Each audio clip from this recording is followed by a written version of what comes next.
infrastructure is at the backbone of the economy today. And while we don't always see that, it is on the back on almost everything we do, from the way we communicate and connect, to the way data is analyzed, processed, and secured.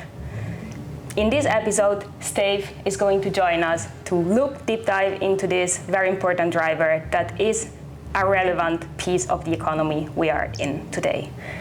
So, Steve, what are the most important trends that you observe into this space? Well, anyone who's looking at financial markets and following the financial news will know that artificial intelligence, or AI for short, is the hottest thing on Wall Street. People are very excited about the boost to economic productivity it will bring, and also maybe the acceleration of scientific discovery. And enterprises, companies are also very keen on investing in that important trend. Very interesting. So you talked about high-performance computing and, of course, the transition to the cloud and security also being super important. But let's take a step back and look what sits behind those moves.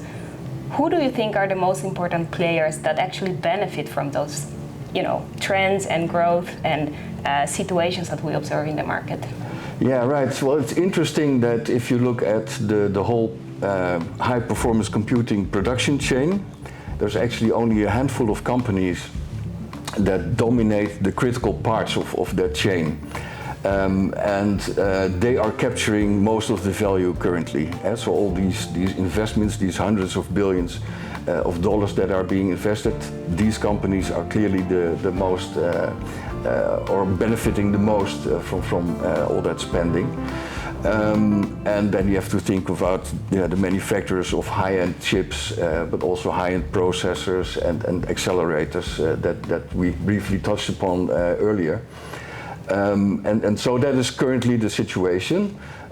But we expect that the demand for inferencing, which is basically getting useful insights from all these AI models, and that can be used commercially, that is going to take off in the near future.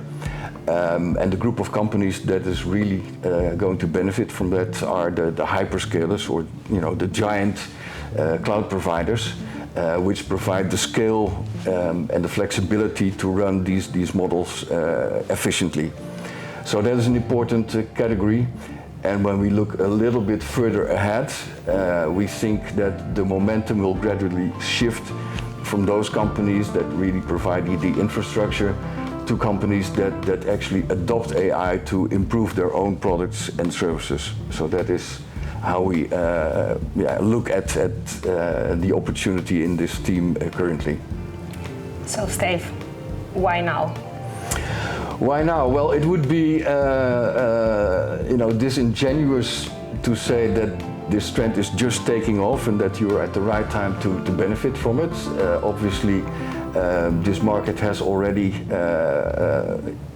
gone up quite a bit since ChatGPT came to the fore. But I mean, this trend is still young, we think, and has many years to go. And there will be lots of economic value generated over the coming years. But given the fact that the story has already been, well established, and share prices of certain companies have already gone up quite a bit, one has to be careful not to overpay for these high growth expectations. And that is actually where we come in, and it's our job to make sure that our clients do not overpay for those growth expectations. Well, definitely a very important role, the one we have. So from powering AI to the digitalization of the world, that is where the future is going.